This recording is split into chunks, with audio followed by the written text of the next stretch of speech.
राम राम मित्रांनो, आज आपल्या व्लॉगचा दिवस 3रा. तर आलो आहे दुकानाकडं. इथं पाहू शकता आज जरा नगरपालिकेत पण गर्दी कमी दिसायली आहे आणि दुकानावर पण काही लोक दिसना गेलेत. आणि अनिकेत शेट इथं मस्तपैकी इथं टाईमपास करायला काहीतरी इंस्टाग्रामवर. अरे हे तर आपल्याच पोस्ट बघायलेत.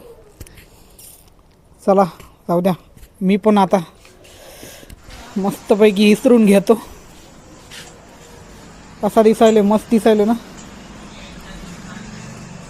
जाऊ द्या, आता हे सगळं बस झालं कामाचं. बघा आता चालू केला मी इथं उद्यमचा फॉर्म चालू केला. उद्यम आधार माहीत असेल ना, आता त्यालाच उद्यम रजिस्ट्रेशन असं नाव आले. मित्रांनो, तुम्हाला सांगू इच्छितो की आपण पूर्ण महाराष्ट्रासहित भारतातलं कुठलंही उद्यम रजिस्ट्रेशन आपल्या शॉपवरून काढू शकतो. ही सर्विस तुम्हाला ऑनलाईन पण देतो आम्ही.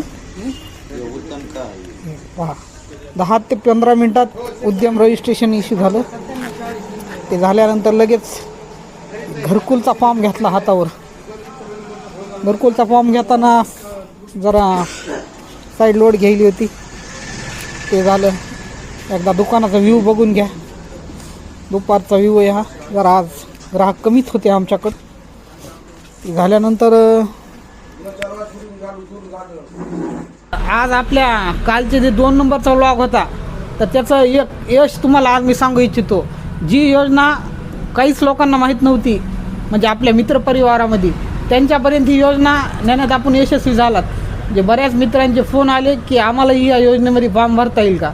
तर मी त्यांना हो बनलो आणि त्याबद्दल मी माहिती दिली. आणि ज्यांना कुणाला माहिती नाही आहे यामध्ये कसं अप्लाय करायचं, कोणकोणते डॉक्युमेंट लागणार आहेत, ते सर्व मी आज या व्हिडिओमध्ये सांगतो. आणि कोणकोणते व्यवसाय या योजनेअंतर्गत अप्लाय करू शकतात विक्रेते, ते अनिकेत सांगेल.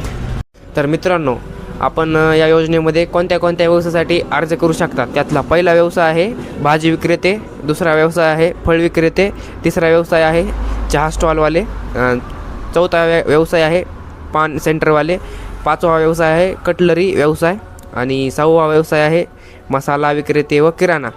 नंतर 7वा व्यवसाय आहे फेरीवाले, 8वा व्यवसाय आहे पेपर विक्रेते आणि दूध विक्रेते आणि शेवटचा व्यवसाय आहे मित्रांनो. एवढेच नाही तर रस्त्यावर करण्यात येणारे सर्व व्यवसाय या योजनेसाठी पात्र आहेत. या व्यवसायासाठी कोणते कोणते कागदपत्र लागणार आहेत ते निलेश भाई सांगतील. तर या योजनेसाठी मित्रांनो आपल्याला लागणार आहेत कागदपत्र: Aadhaar card, PAN card, bank passbook, मतदान कार्ड आणि आपण जो व्यवसाय करायलो त्या व्यवसायाचा एक कलर फोटो आपल्याला लागेल. हे सर्व डॉक्युमेंट घेऊन तुम्हाला इथं शॉपवर यायचं आहे.